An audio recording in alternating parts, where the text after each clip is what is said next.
เอ้ยมีเพลงไงมาแล้ว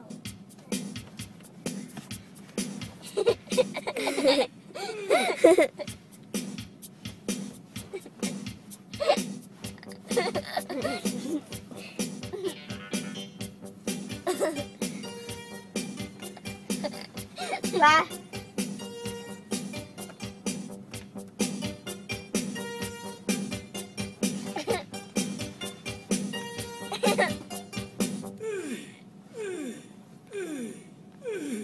ฉันมันวัยชรา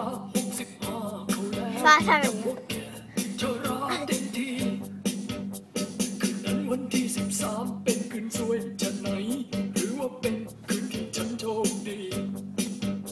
แต่ฉันดันเมาไปหน่อยดื่มเข้าไปหลายกับเลยชักงงเดินเข้าไปผิดที่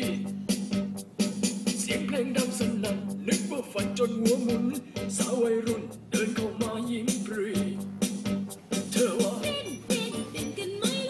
เธอว่าไงนะเธอว่าเธอว่าเธอว่าไงนะมันบ้าไปแล้ว